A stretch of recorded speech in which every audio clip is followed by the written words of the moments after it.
Bueno, la CIM tiene una agenda enorme en el tema de democracia y de liderazgos. El primer ámbito tiene que ver con la gobernanza electoral, para que esta gobernanza electoral responda a las necesidades con las que fue creada, y es buscar los espacios de redistribución del poder. Después hay un programa interamericano sobre el liderazgo de las mujeres, donde generamos conocimiento y también tenemos cursos de capacitación. Hay un poderoso curso que ha llegado a más de 1000 mujeres con más de 15 ediciones, que es para candidatas electorales, en las cuales conversamos con ellas, pero también nos ponemos en una agenda de solidaridad y articulación y alianzas entre las mujeres, a pesar de las múltiples diferencias ideológicas o de partidos políticos. También hablamos de los temas de violencia política, porque no es lo mismo llegar que quedarse, y la violencia política es una forma de ejercicio de disciplinar a las mujeres para que vuelvan al mundo de lo privado y enfrentar la violencia, hacer buenas investigaciones, buenas leyes que permitan sancionar la violencia política. Es parte de las aspiraciones de la CIM en este programa de liderazgo de las mujeres.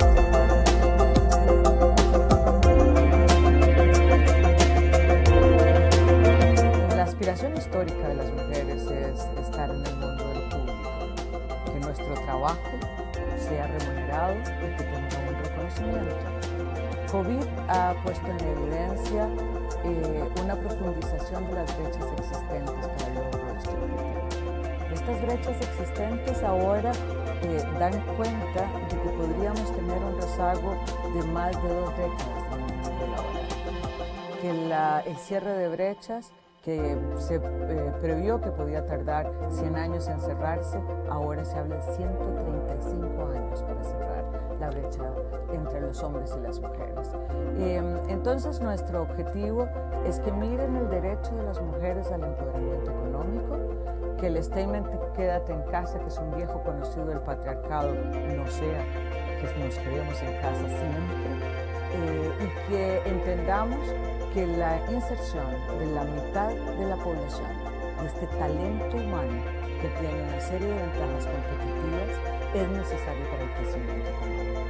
De manera que la CIM está colocando esta realidad, está colocando las necesidades de las mujeres y está haciendo unas recomendaciones de rutas para poder cumplir con el derecho al empoderamiento económico y con el crecimiento económico que requieren nuestras empobrecidas economías en tiempos de COVID.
Esta organización es el guardián regional en defensa de la democracia, la libertad y los derechos humanos.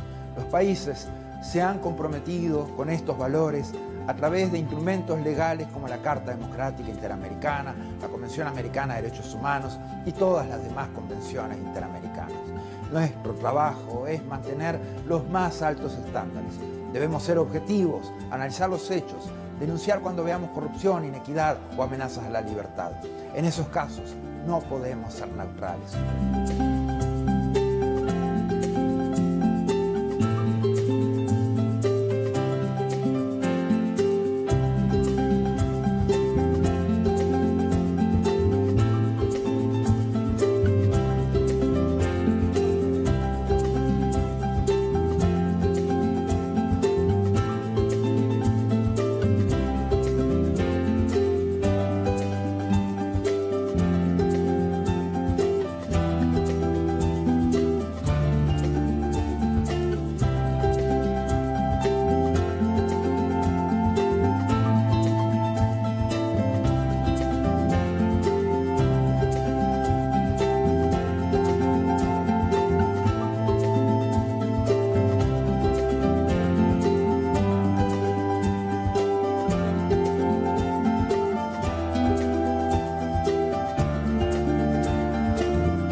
than 100 years since the inauguration of this building, the OAS headquarters, our institution still brings together the peoples of the Americas to address our responsibilities as a partnership of nations.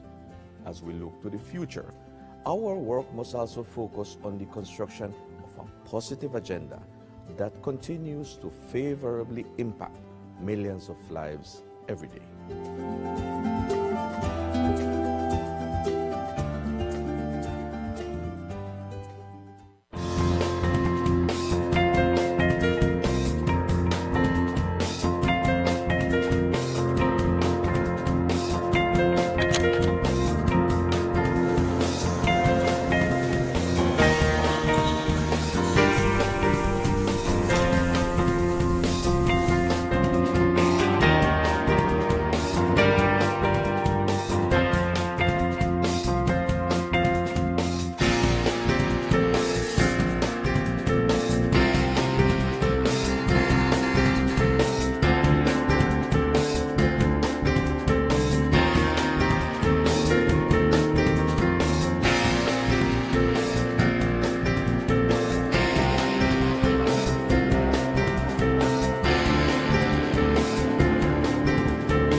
The COVID-19 pandemic brought unprecedented challenges to our member states and the people we serve.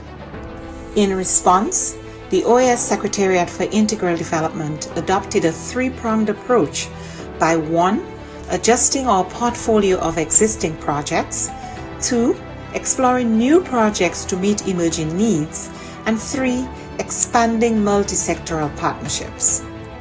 The results achieved in 2020 demonstrate the resilience of our member states and the commitment of the OAS SETI to work with member states and partners towards our common goals in the development of our region.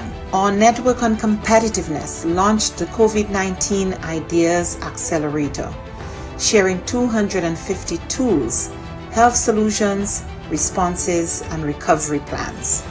The Network for Labor Administration published a portfolio of responses from ministries of labor to COVID-19, sharing over 420 measures taken to protect workers, employment, and income. Likewise, The Inter-American Teacher Education Network series, Teaching STEM in Quarantine, provided 117,000 teachers with key tools to continue advancing STEM education during the pandemic. Through its network and platforms, the Inter-American Committee on Ports promoted international and national best practices, guidelines, protocols, and recommendations on COVID-19 safety measures and continuity of logistic operations. Initiatives such as the Education in Times of Change platform allowed us to meet urgent needs by offering timely tools on virtual education and a dedicated space for ministries to share strategies, actions, and solutions. Other programs such as the Row Fund stepped up, providing emergency grants to offset the challenges imposed on our students by the pandemic. SETI's partnerships are adding value to member states in the form of technical assistance, training, and access to tools and services. In partnership with leading private sector institutions, we offered micro, small, and medium enterprises access to online tools and training, increasing their visibility and participation in e-commerce, a key to their survival and growth in the pandemic and post-pandemic era. A new OAS SETI Facebook initiative provided 85,000 MSMEs across the region with capacity building opportunities and WhatsApp business tools to aid response, recovery, and resilience building. The Caribbean Small Business Development Centers program achieved real impact, supporting new businesses, expanding sales, and driving growth. A new network of Caribbean SPDCs will broaden the program's reach. The Inter-American Committee on Tourism, the C2, convened ministerial-level policy dialogue in an urgent response to the impact of the pandemic on the hard-hit tourism and hospitality sectors. Policymakers and experts discussed biosanitary protocols, travel and visa facilitation, among other critical areas for the sector's recovery. Partnering with the George Washington University and the U.S. Bureau of Indian Affairs, we went ahead with the scheduled first Indigenous Tourism Forum of the Americas, pivoting to a virtual format and convening over 240 participants from indigenous communities, the private sector, and governments. SETI also integrated sustainable development practices in the COVID-19 response. A little more. The pandemic is a daily reminder of the links between water, English, health, sanitation, Ernesto, English. food Yes, security, perfect. Thank you. and nutrition. Thank you, Charles. We Yes. ensured the continuity Very of much. our water. No, vamos.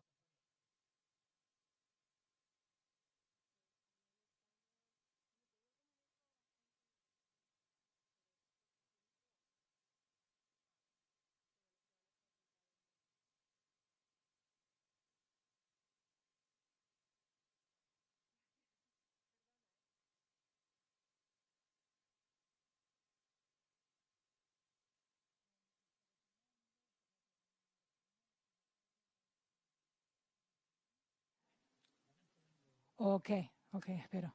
Sí. Ok.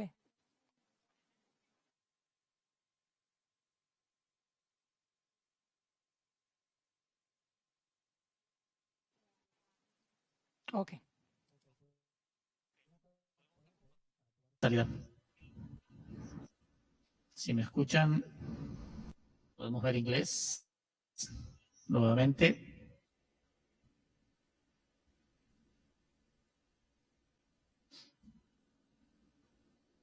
Mr. Burnett, I know you're requesting the floor.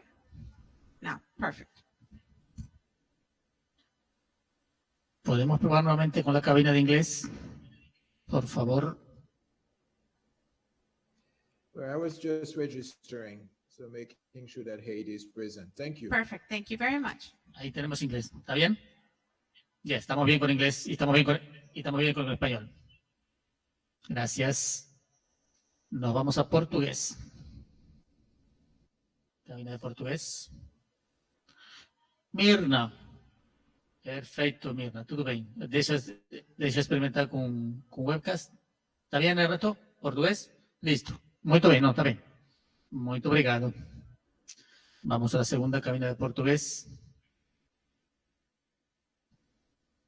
Lúcia. Perfeito. Excelente. Muito obrigado.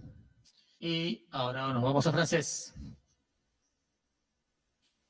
Cabina de francés. Amélie. Perfecto. Sí, excelente. Gracias. Y por último, la segunda cabina de francés.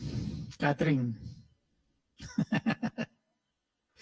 Muy bien, Catherine. Muchas gracias.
Bueno, la CIM tiene una agenda enorme en el tema de democracia y de liderazgos. El primer ámbito tiene que ver con la gobernanza electoral, para que esta gobernanza electoral responda a las necesidades con las que fue creada, y es buscar los espacios de redistribución del poder.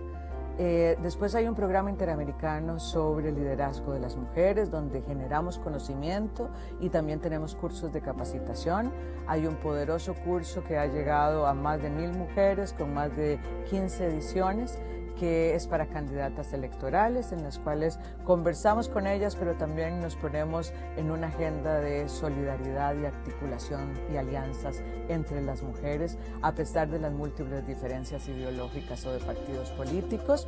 También hablamos de los temas de violencia política, porque no es lo mismo llegar que quedarse, y la violencia política es una forma de ejercicio de disciplinar a las mujeres para que vuelvan al mundo de lo privado y enfrentar la violencia, hacer buenas investigaciones, buenas leyes que permitan sancionar la violencia política. Es parte de las aspiraciones de la CIM en este programa de liderazgo de las mujeres.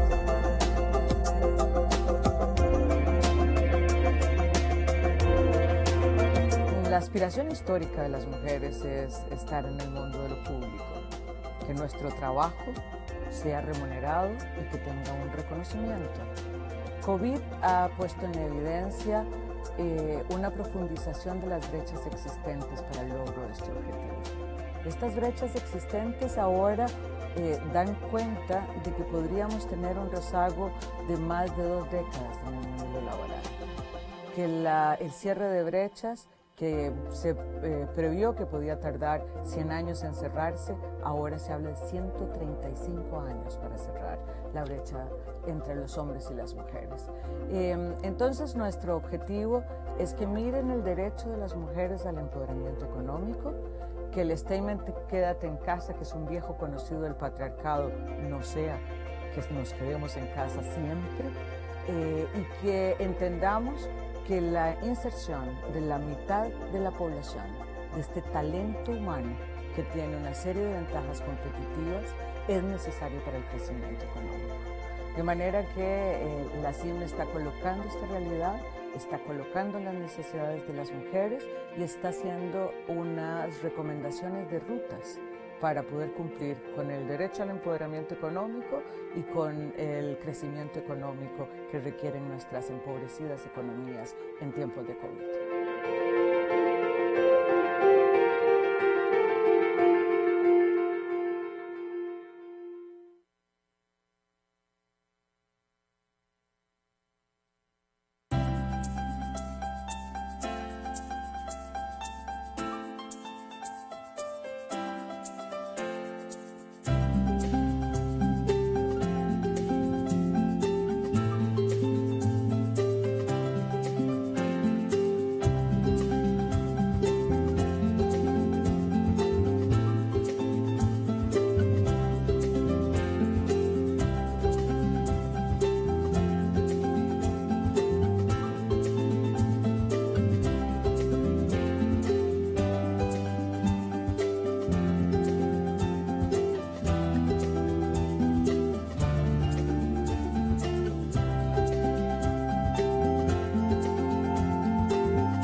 Hoy, esta organización es el guardián regional en defensa de la democracia, la libertad y los derechos humanos.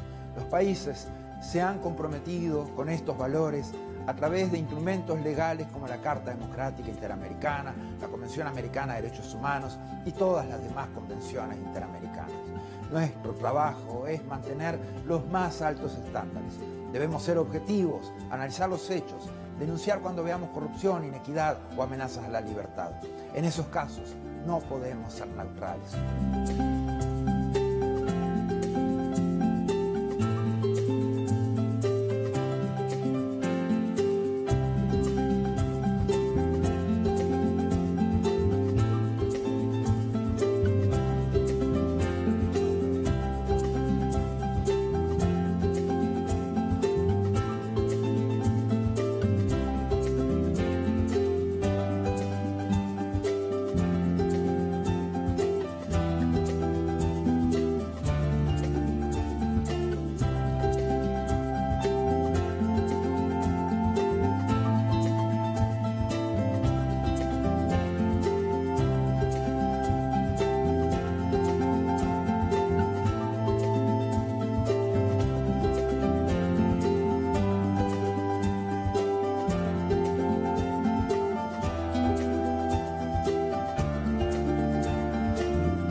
more than 100 years since the inauguration of this building, the OAS headquarters, our institution still brings together the peoples of the Americas to address our responsibilities as a partnership of nations. As we look to the future, our work must also focus on the construction of a positive agenda that continues to favorably impact millions of lives every day.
The COVID-19 pandemic brought unprecedented challenges to all member states and the people.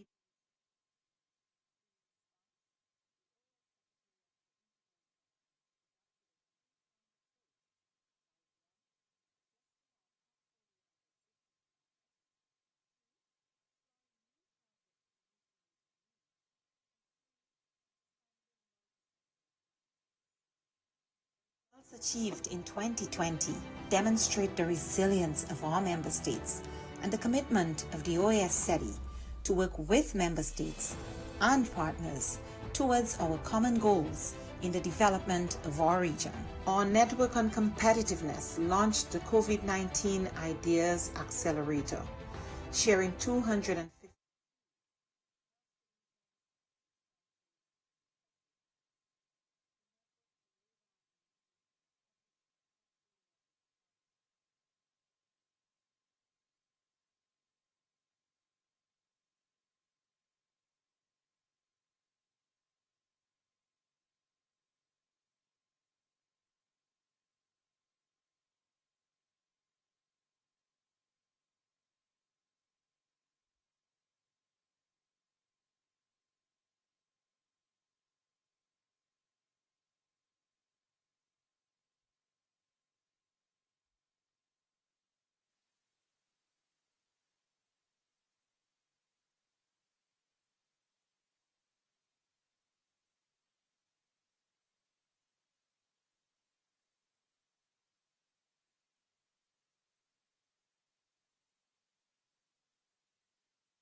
República Dominicana, St. Kitts and Nevis, St. Lucia, St. Vincent and the Grenadines, Suriname, Trinidad and Tobago, Uruguay, Venezuela.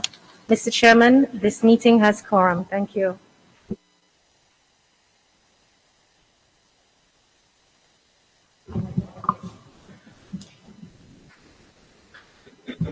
Thank you and good afternoon, colleagues. Following the verification of the quorum by the Secretariat, I'm pleased to declare open this special meeting of the Permanent Council, which has been convened at the request of the permanent missions of Ecuador, Guatemala, and Colombia, as contained in document CP/INF for 9541/22, Ref 2, for the purpose of receiving the preliminary report of the high-level group that visited Peru from November the 20th to the 23rd this year, in follow-up to resolution CP/Res 1208, supporting the preservation of the democratic system and representative democracy in Peru. Considering the draft order of business, which was also sent to you, and which has only 3 items, it is the adoption of the order of business, the preliminary report of the high-level group that visited Peru, and remarks by delegations of the member states. I consider that this order of business is adopted. Allow me to express on behalf of the Permanent Council our deepest gratitude to everyone that participated in the visit and are active members of the high-level group. And I will mention them, each one of them. Mr. Eladio Loizaga, former Minister of Foreign Affairs of Paraguay. He was the spokesperson of the high-level group and representative of the Secretary General. His Excellency Iman Cortenay, Minister of Foreign Affairs, International Trade and Immigration of Belize. His Excellency Arnoldo Andre, Minister of Foreign Affairs of Costa Rica. His Excellency Juan Carlos Holguin, Minister of Foreign Affairs and Human Mobility of Ecuador. His Excellency Mario Adolfo Bucaro, Minister of Foreign Affairs of Guatemala. And His Excellency Julio Cesar Ariola, Minister of Foreign Affairs of Paraguay. His Excellency Laura Gil, Vice Minister of Multilateral Affairs of Colombia. And His Excellency Pablo Anselmo Tetamanti, Vice Minister of Foreign Affairs, International Trade and Worship of Argentina. At this time, allow me to warmly welcome the spokesperson of the high-level group and representative of the Secretary General, the former Minister of Foreign Affairs of Paraguay, Mr. Eladio Loizaga. I must say that all of these, I think, are virtually with us, and I don't know if you can see them, but it has been confirmed that they are all present. Also the Minister of Foreign Affairs of Peru. So that is for the introduction, and then we go to item 2, that is the preliminary report itself. And we invite the former Minister of Foreign Affairs of Paraguay and the current spokesperson of the high-level group and representative of the Secretary General, Mr. Eladio Loizaga. He served as Minister of Foreign Affairs of the Republic of Paraguay from 2013 to 2018 and has been a committed and constant supporter of the activities and goals of the OAS. Mr. Loizaga, it's an honor for me as permanent representative of Suriname and chair of the Permanent Council of the OAS to welcome you to this council, and I look forward to hearing your presentation on the preliminary report of the high-level group that visited Peru from November the 20th to the 23rd. The floor is yours, sir.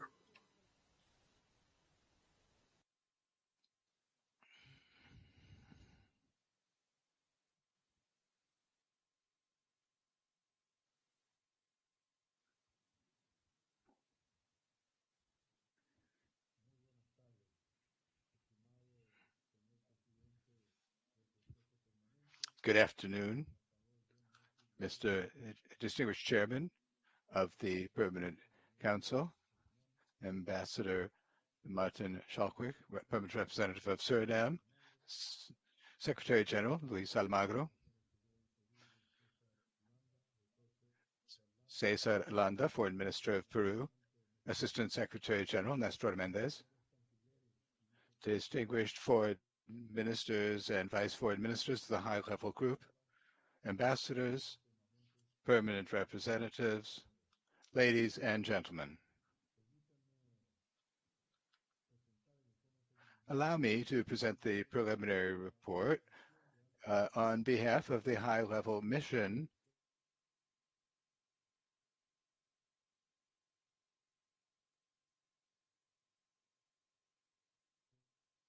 which was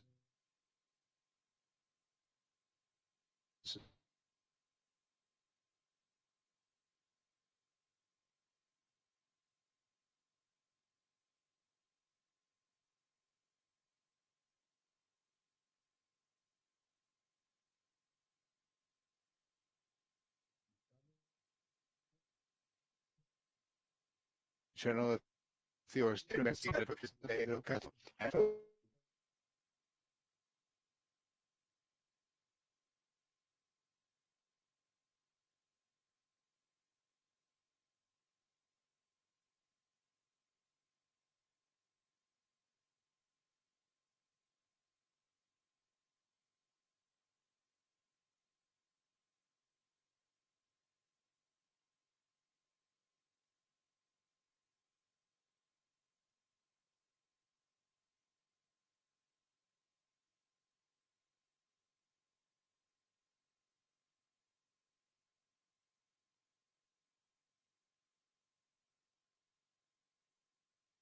the English. This is the English channel for interpretation. Asking if the English channel can be heard okay.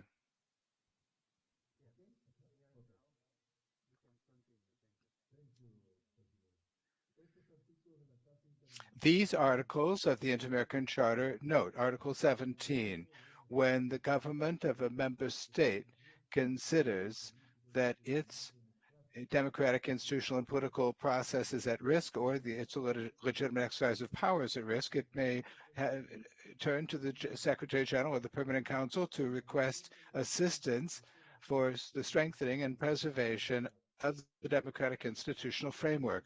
Article 18 reads, when in a member state situations arise that might have a negative impact on the development of the democratic institutional political process or the legitimate exercise of power, the Secretary General or the Permanent Council may, with the prior consent of the impacted state government, adopt visits or other measures for the purpose of analyzing the situation.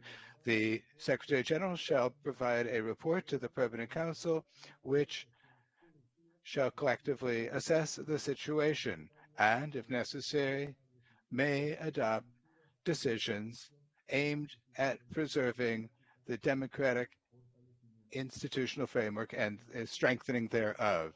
In the letter sent to the Secretary General, mention is made of a series of situations which, according to the government of Peru, have constituted a process aimed at altering the democratic order and institutional framework. the response of the Secretary General of the OAS to the request of the government of Peru. In response to the note sent by the government of Peru, and in keeping with what is provided for in Article 18 of the Inter-American Democratic Charter,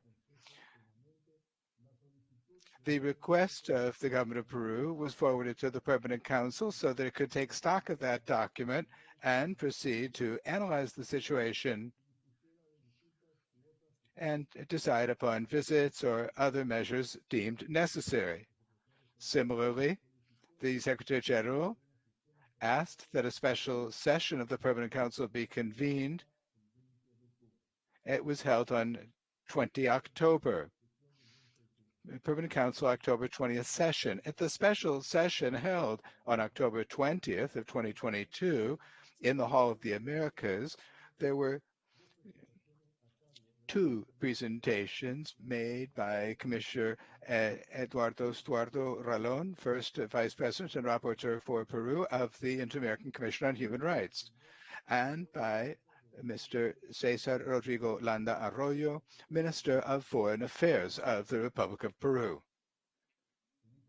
At that session, the Permanent Council adopted by acclamation the resolution CP-Res 2008, backing institutional democratic framework and representative democracy in Peru, which resolved, among other points, or decided, among other points, to designate a high-level group made up of representatives of the member states in keeping with the Inter-American Democratic Charter in order to make a visit to Peru for the purpose of undertaking analysis of the situation and then report to the Council on it.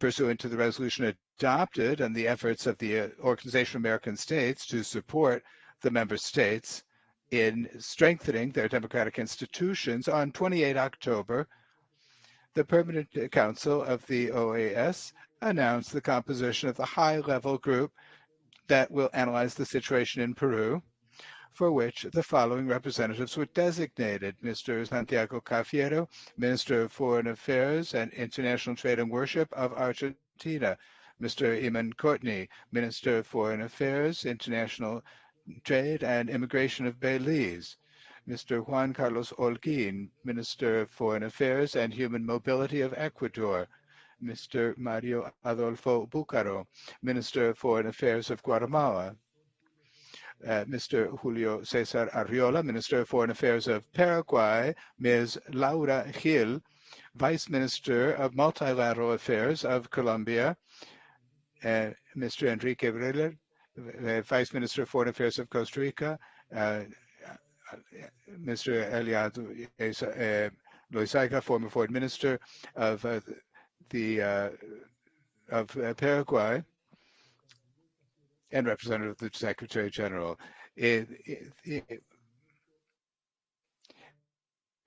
Argentina reported that the Vice Minister had to replace the Minister of Argentina on the visit. The Ministry of Foreign Affairs and Worship of Costa Rica reported that the Vice Minister, Christian Illerman, would be replaced by the Minister of Foreign Affairs and Worship, Hernando Andre. The final makeup of the high-level group of the Permanent Council was represented by the following ministers and deputy foreign ministers: Eamon Courtney, Minister of Foreign Affairs, International Trade and Immigration of Belize; Arnoldo Andre, Minister of Foreign Affairs of Costa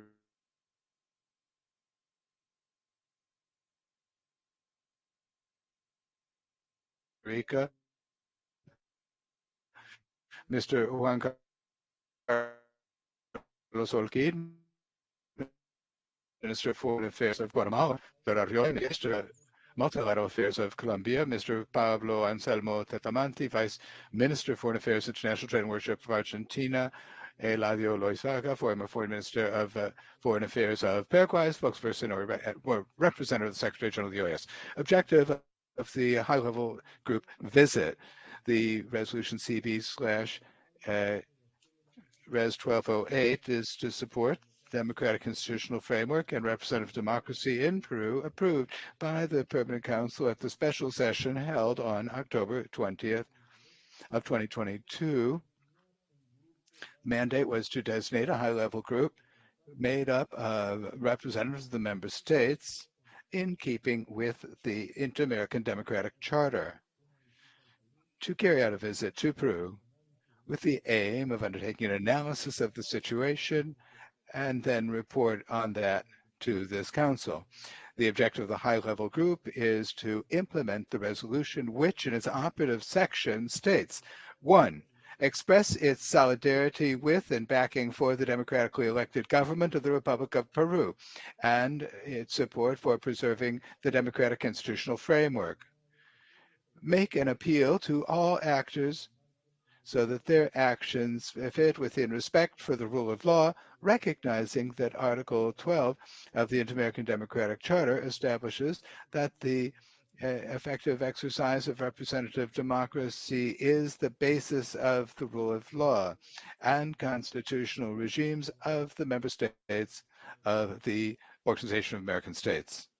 3, expressed the willingness of the Organization of American States to provide support and cooperation upon request of the government of Peru through initiatives to promote dialogue and the strengthening of its democratic system of government. 4th, to designate a high-level group made up of representatives of the member states in keeping with the Inter-American Democratic Charter to make a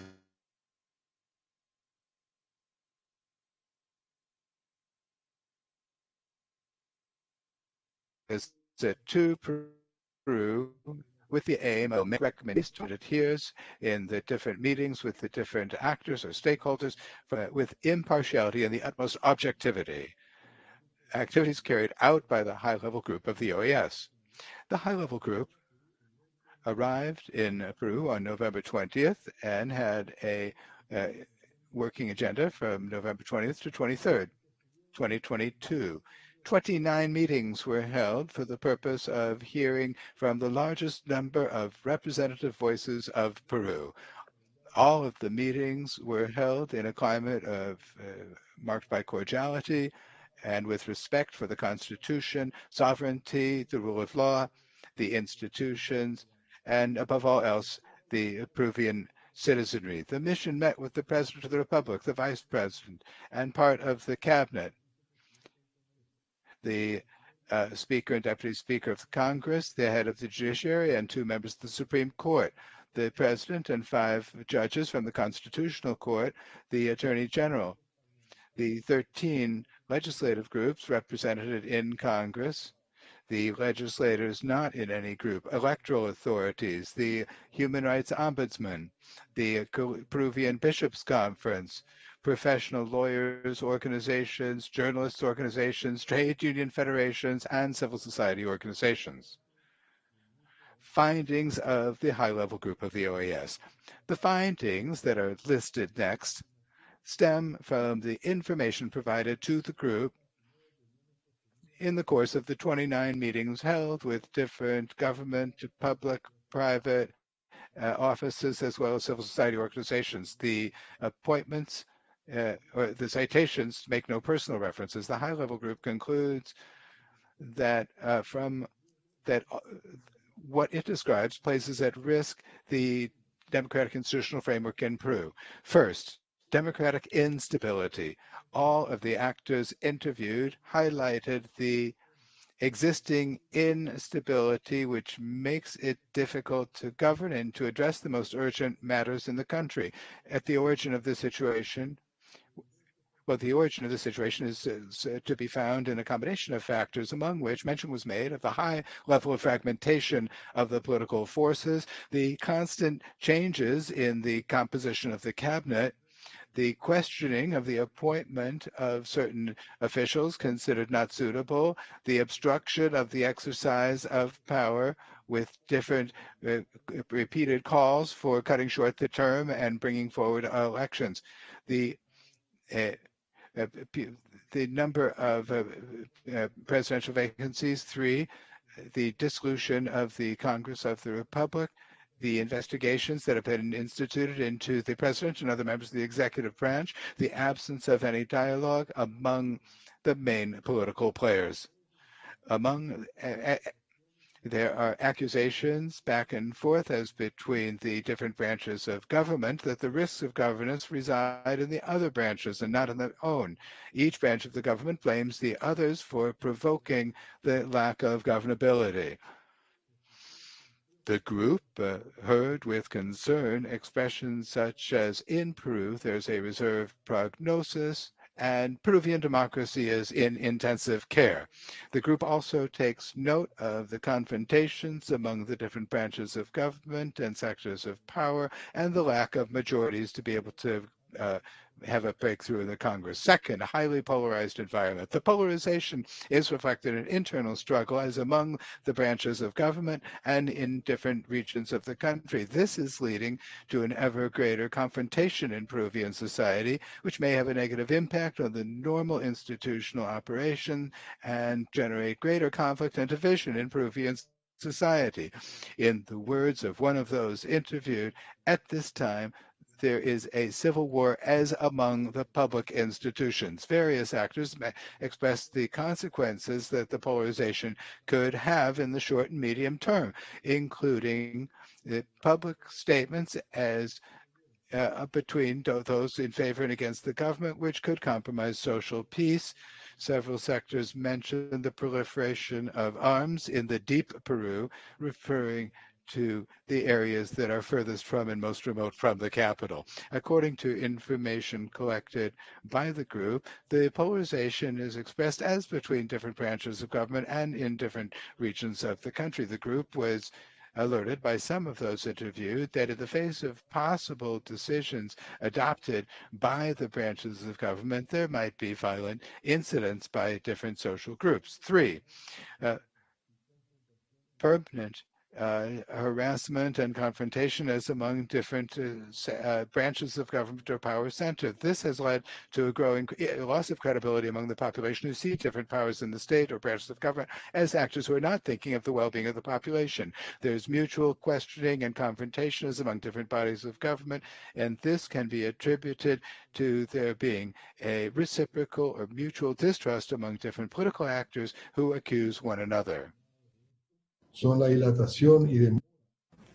have been delays in dealing with legislative initiatives, even some laws that do not include expenditures but are affecting vulnerable groups, paralyzed public works, among others. 4, the excessive use of regulations and political control. The group heard about the negation of the president to appoint different people, censure votes, and others. It's also indicated that there is a process of judicialization of politics, and this is undermining the balance of power. The Peruvian Constitution has separation of powers, but there are accusations from each saying the others are violating the Constitution and exceeding their powers. 5, accusations with respect to the press and the media. The group became aware that the media are concentrated in very few hands and have been questioned by different actors, and that they have accused the media of not being impartial, and that the media is destabilizing the situation. The group was also reported that the freedom of expression was in danger and that there was a lot of disinformation. Some actors stated that news reported by the media are used to open legal investigations against political actors without the necessary judicial proceedings. Furthermore, the media have questioned the openness of the executive branch because it has no relationship with the executive, that no one knows the presidential agenda. We have seen confrontation between the media and the executive, and there has been a lack, supposedly, of transparency. Social crisis, 6. All voices heard highlighted different aspects of how the governance crisis had had an impact on Peru. Many voices talked about the health crisis in several regions in the country. No less worrisome are those that talked about the educational situation because of the limited coverage during the pandemic. At the same time, there were people who said that the legislative branch was not moving forward with laws, agricultural laws and health laws, among others. There was also an appeal to move forward with development for the people, and that these political fights must stop and that governance must be improved for society. Some talked about their fears that the general situation could lead to conflict, even armed conflict. 7, racism and discrimination. Several of the actors interviewed said that President Castillo stated that there were sectors that were promoting racism and discrimination, and that they do not accept that someone who is not in political parties or traditional political parties be the president, and that there were insults against the president. There has seemed to be a lack of respect or a loss of respect between different political actors and a lack of channels of communication. Some have said that discrimination also is against the different indigenous peoples and their language, and that they deserve respect and consideration.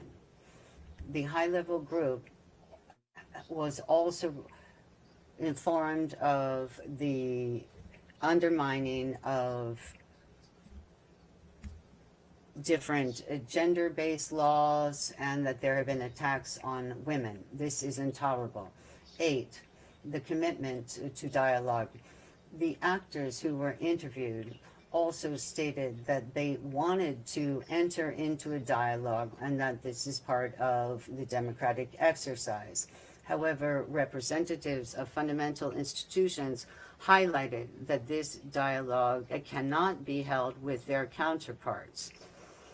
This because of their political positions or the lack thereof, or they also question their honor. In practice, this translates into great difficulties, not only between the branches of government, but also with respect to traditional institutions that were created to promote dialogue, such as the Council of State or the use of the national agreements. Some also proposed that there needed to be dialogue through a different kind of venue which does not exist, and that would allow for participation of civil society with a gender perspective. Recommendations on actions that could help the crisis be overcome. Despite the difficulties between different actors, we want to highlight that there is a generalized consensus that democracy must be maintained and it is the best system of government, that maneuvers must be avoided to destabilize the country, that there needs to be peace and reconciliation in the country, and that everything must be done in keeping with the Constitution of the Republic. We also highlight that Article 1 of the Democratic Charter states the peoples of the Americas have the right to democracy and the governance to uphold this. The recommendations that follow are in support of democracy and in respect of popular will. the respect for institutions in Peru, the separation of powers, and the respect for the rule of law. The three powers, the judicial, executive, and legislative, are the basis of democracy. They must work independently without invading the jurisdiction of the other, but with respect for all in order to create well-being of all Peruvians.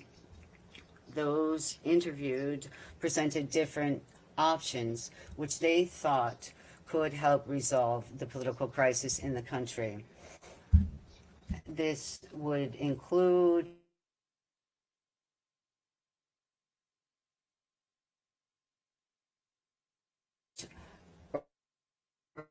early elections. We'll not talk about what steps need to be taken. We only present recommendations based on the findings in our written report. The high-level group highlights that beyond the differences, there is consensus. There is a generalized conviction that democracy must be preserved and the Constitution laws must be respected. And this is the path to overcome the crisis. Now we will present the recommendations of the high-level group. 1, to engage in dialogue. The high-level group recommends that there be a call and the creation of a mechanism for dialogue amongst all powers of government and civil society. The dialogue can also be assisted by a third party to support this and could be supported by international organizations if this is deemed suitable. The executive must promote also dialogue with others so there can be a government agenda. Dialogue must be inclusive and aimed at the well-being of Peruvians. It must be binding and respectful for all, and this will increase trust and confidence. 2, political truce. The high-level group recommends that there needs to be a political truce as soon as the dialogue is engaged in. There must be a minimal consensus to ensure governance. Political actors must commit to having a peaceful meeting to be able to go forward with the dialogue, and that any legal proceedings can go forward as necessary.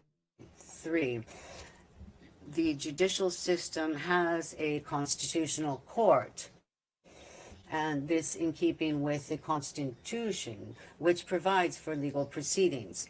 In this regard, we recommend that this be kept in mind, given that there are no agreements heretofore. The Constitutional Court in Peru protects the Constitution, and it is responsible for enforcing the stipulations of the Constitution. If there is an impasse between state powers, the Constitutional Court must act in keeping with law that has been approved. It is the highest land in the court, and it has constitutional control. It is independent because in the exercise of its responsibility, it is not under any other kind of power. The high-level group recommends that the constitutional justice system needs to be strengthened. 4, racism and discrimination. It is essential to ensure full respect for human rights, and in the framework of national dialogue, to address the question of tolerance and respect for all citizens without discrimination, in keeping with international obligations of the Peruvian state, and respect for universal human rights, which in Article 2 states, all individuals have all rights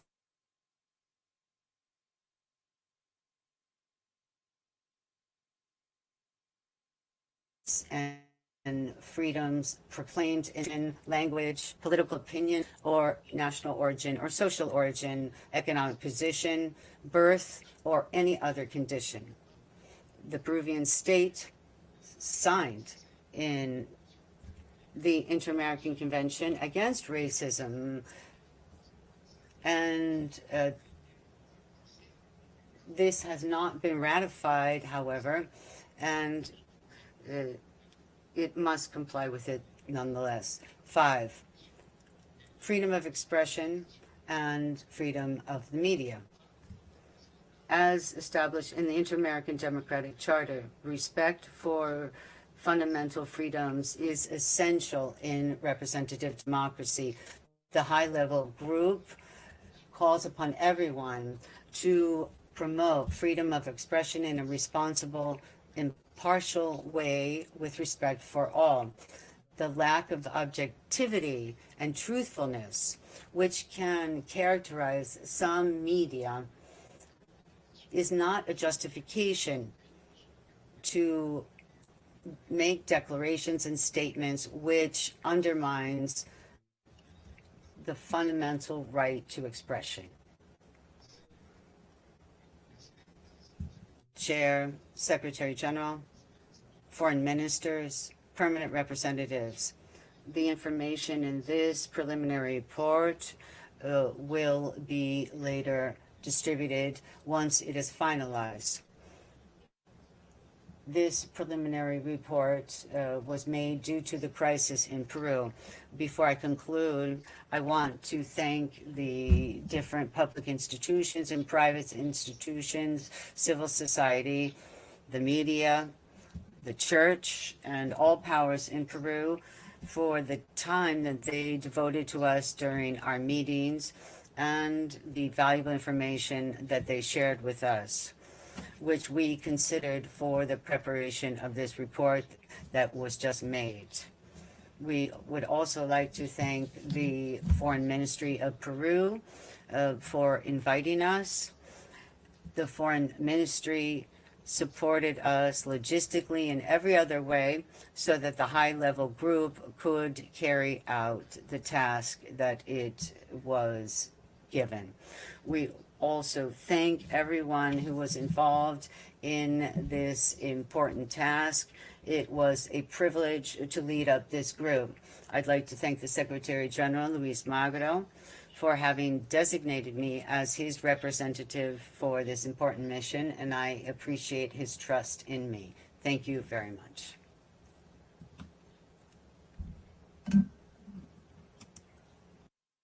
Thank you very much, Mr. Loizaga. I think this is a very important report that you have given us.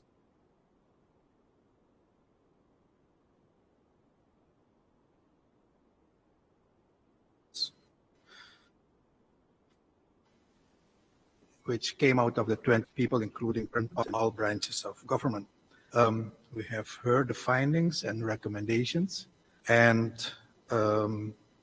what we will do with this, we will give the floor later to everybody to ask questions at this point, just for information, and we will come back later when each of you have received the report.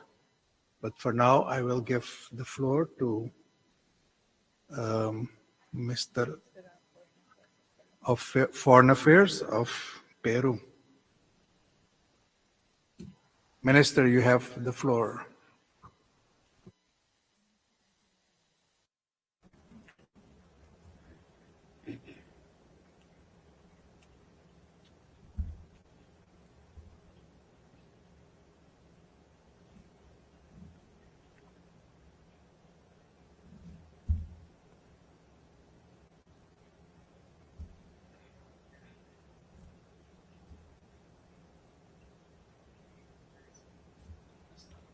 Good afternoon, Chair of the Permanent Council, Ambassador Eladio Loizaga, spokesperson of the high-level group, distinguished permanent representatives of the member states of the OAS, Secretary General.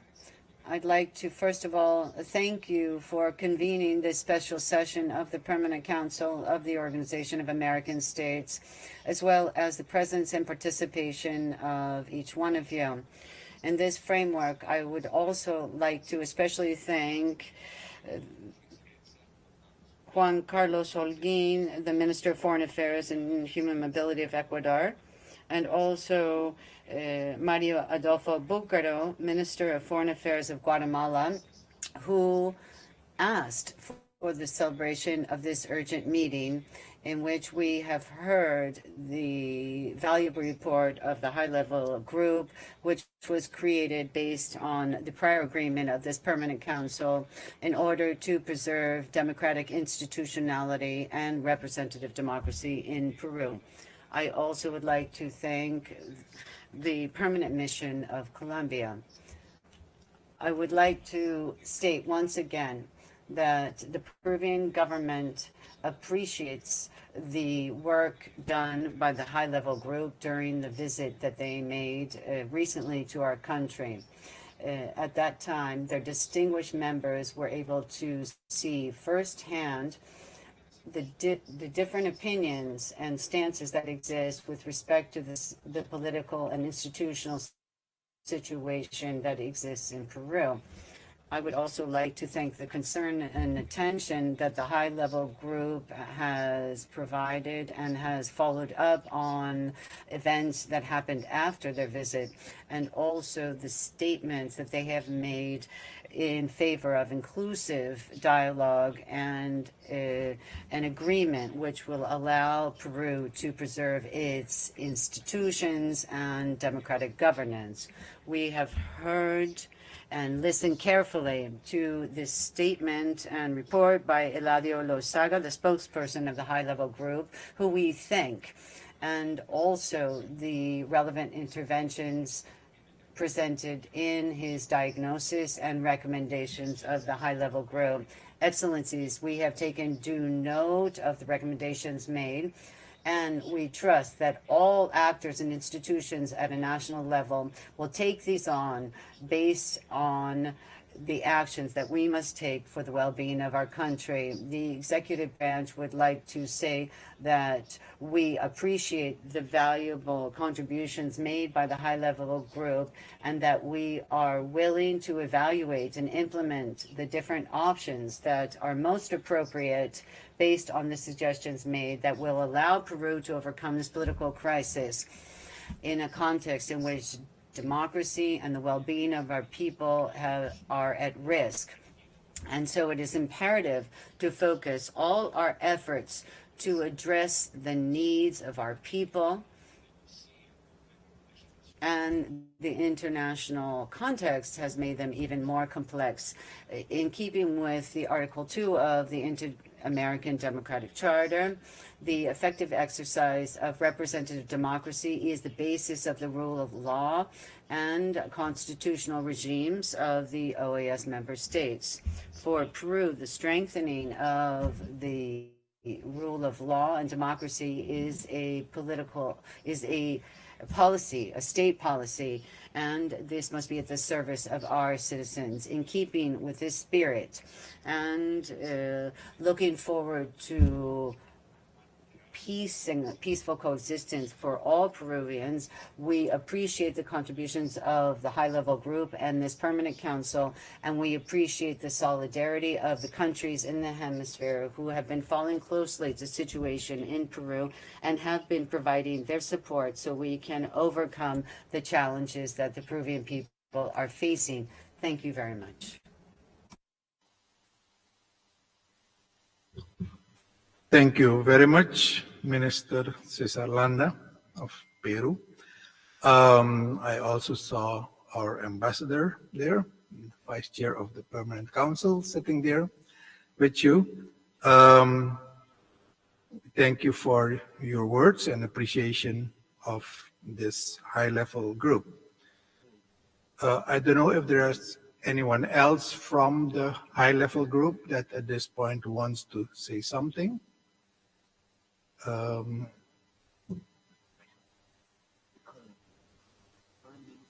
current Minister of Paraguay, Mr. Julio Ariola, Cesar Ariola. You have the floor, sir.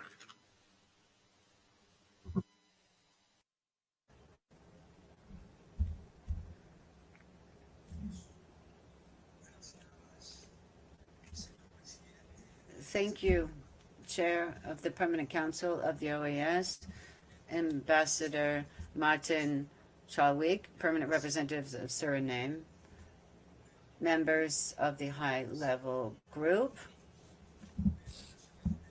Minister of Foreign Affairs of Peru, Cesar Landa, distinguished permanent representatives, alternate representatives, heads of mission, Secretary General, Deputy Secretary General. I appreciate the convening of this important meeting of the Permanent Council, and especially Eladio Loizaga for presenting the preliminary report of the high-level group. First of all, I'd like to highlight the hard work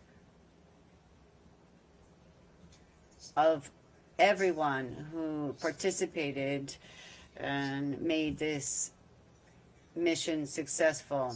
And I understand that this has strengthened the role of the OAS and will help to alleviate the complex situation in Peru. The work in Lima was not easy. We had 29 meetings. We met with people from all levels of government, with civil society in Peru. And during these meetings, as Ambassador Loizaga stated, we saw the need to have an inclusive dialogue that is transparent and free of any conditions at any level. And we saw the polarization. This was highlighted in our report. We were also able to see that a rational use of mechanisms, control mechanisms in the Constitution were not being used, and that there is a need for political truce that will allow for governance in Peru so that the president and his team can go forward with their plans. This is fundamental so we can send a message to the Peruvian people that their needs and demands are at the heart of the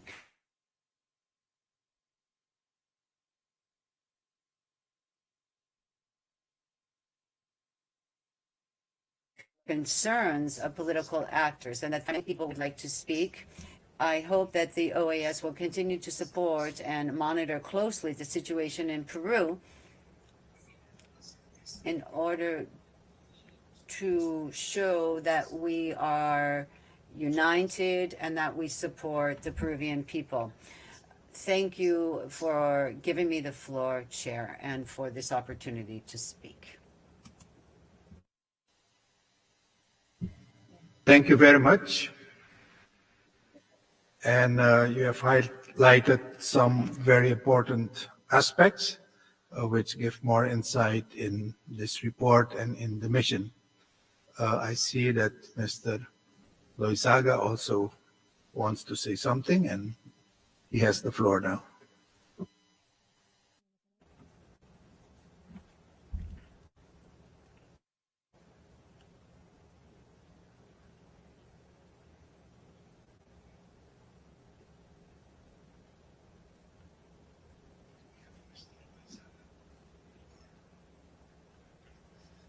Excuse me, Chair.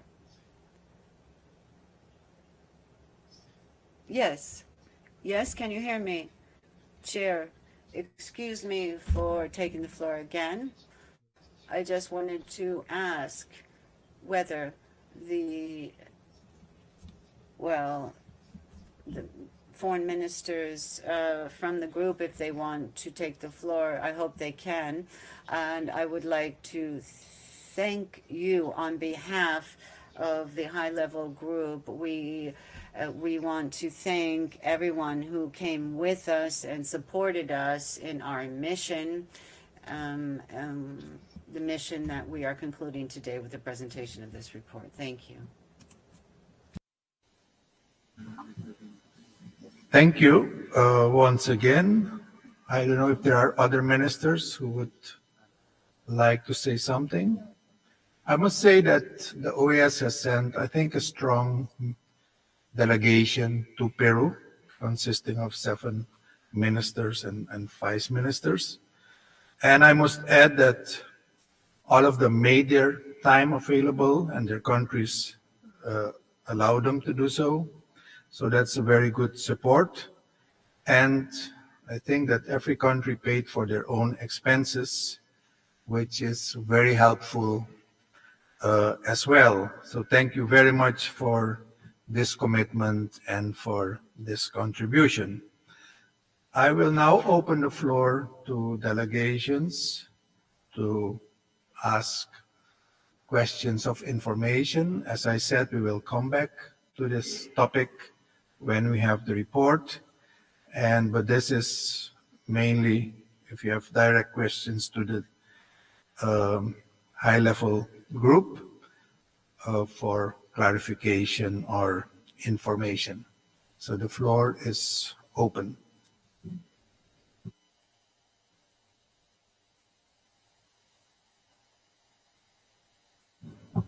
I see Uruguay, Ambassador. Gracias, presidente. Thank you, Chair. I'm just coming to learn of the report at this time. I was taking note of its substance, and I think it's sufficiently relevant that,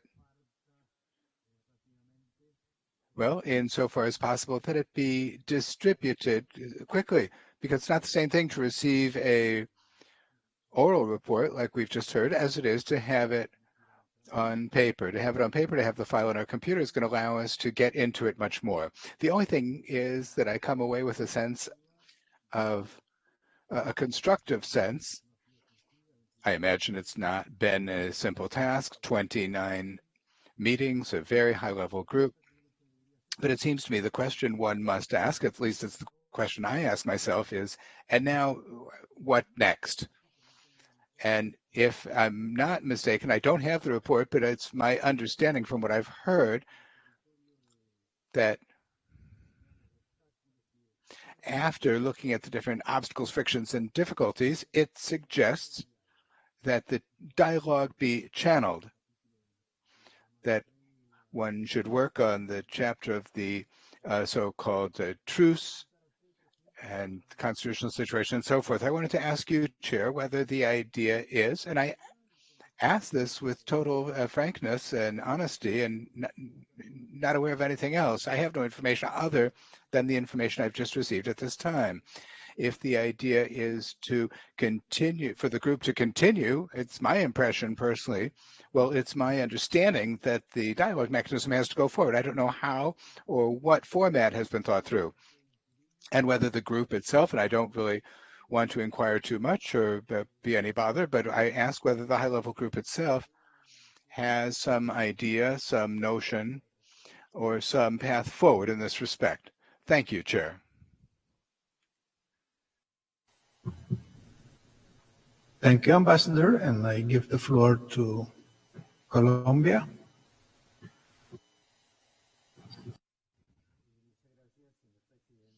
Thank you very much, Chair.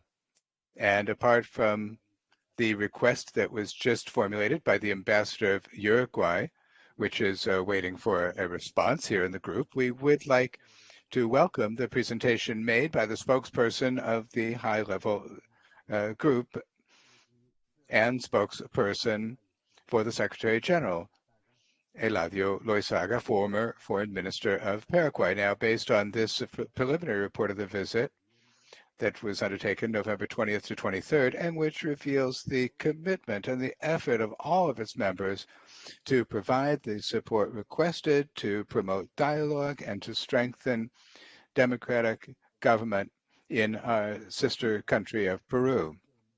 We observe with satisfaction the openness of the different political actors in Peru to set forth to the group their different points of view, and the fact that the meetings were held in a cordial climate and with expressions of respect for the Constitution, for sovereignty, for the rule of law, for the institutions, and above all else, thinking of the citizens of Peru. One significant fact in the preliminary report is its finding that beyond the differences, there is a fundamental idea about the path to overcome the crisis based on the widespread conviction of the need to preserve democracy and respect the Constitution and the laws. Colombia, which has in Peru one of its most important partners in every sense, has wanted to contribute to a solution to the current situation by participating in the high-level group, and particularly through the participation of the Vice Minister of Foreign Affairs for Multilateral Affairs, Laura Gil. And we will continue in this forum, joining all collective efforts and efforts to back preservation of the democratic institutional framework of Peru in response to requests that may come from that sister country. Thank you very much.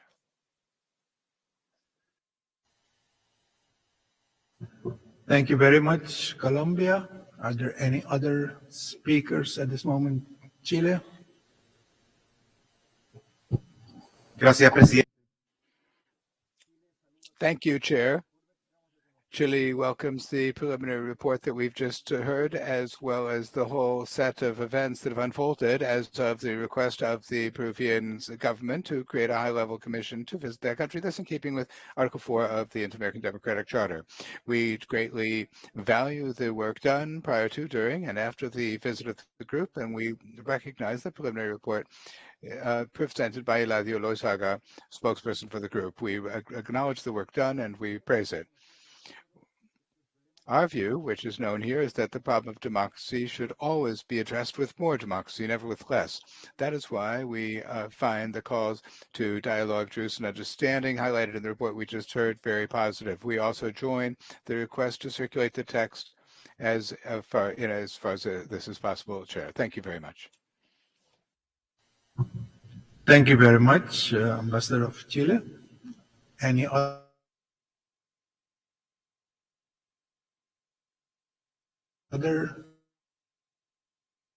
speakers at this moment? General?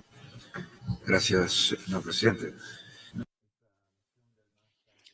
Thank you, Chair. This mission at the highest level that the Permanent Council sent to Lima in strict implementation of inter-American solidarity is natural to this institution. It's not the first time that the Peruvian authorities throughout the history has called on the OAS to help defend the democratic institutions. Each of these times, the Permanent Council, as well as the General Secretariat, have responded immediately with the same objective, which is to facilitate for Peruvians the solution to their own difficulties. That is why when on October 12th of this year, the President of Peru asked us to apply the Inter-American Democratic Charter with the aim of preserving the democratic institutional framework and legitimate exercise of power, we immediately asked that forward this request to the Permanent Council, which did not hesitate to consider it, and which by acclamation designated a high-level group. But less than a month and a half later, the group is presenting its report.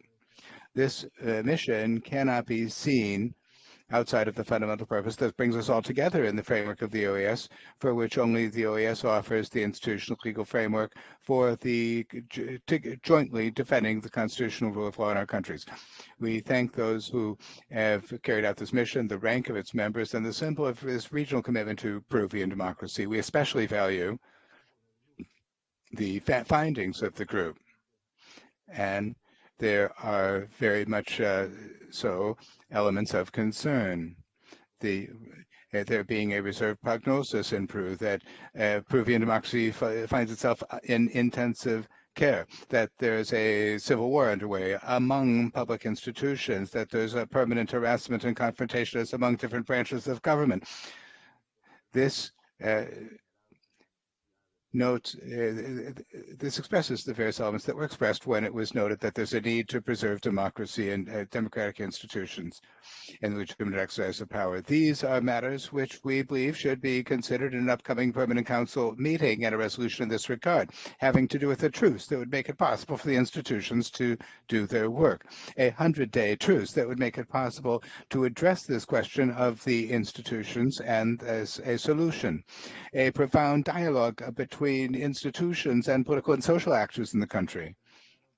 And we must clearly understand that these requests also have to do with political and social variables in Peru.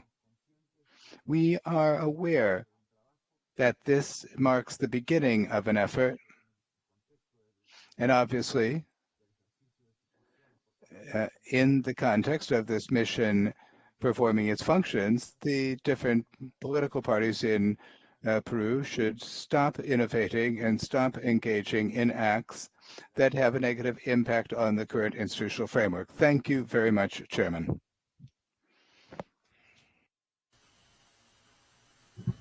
Thank you, Mr. Secretary General, and I see Mexico.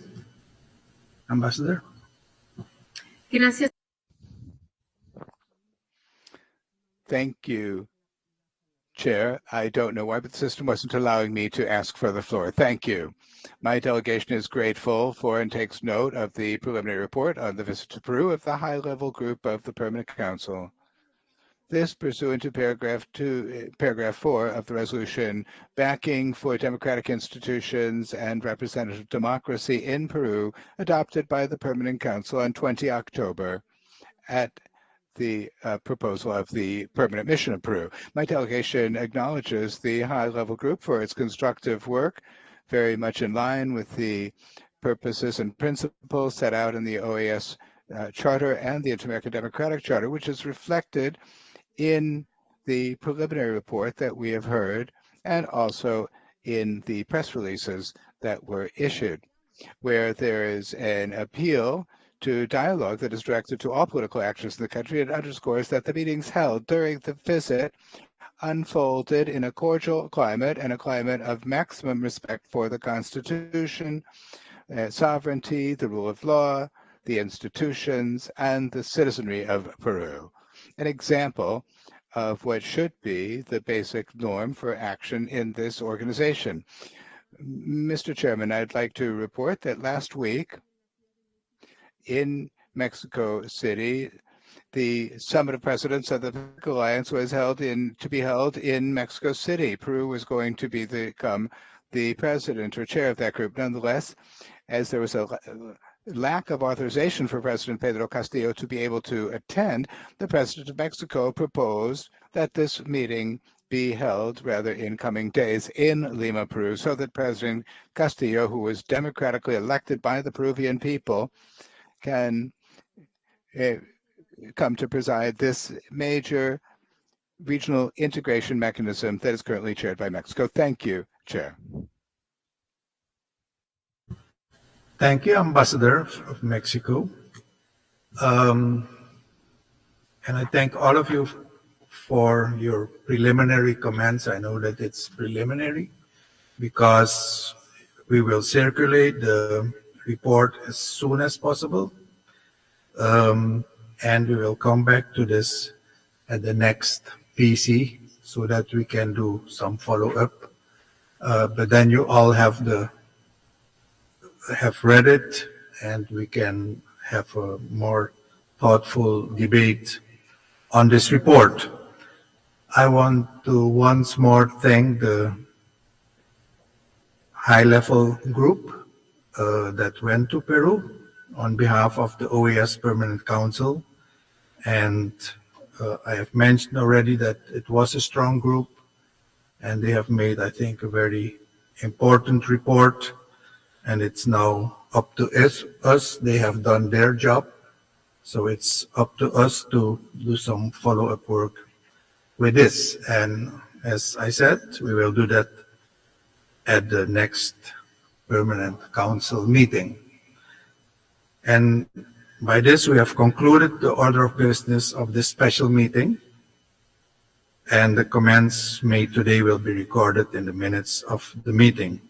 I thank you all for your participation, and the meeting is adjourned.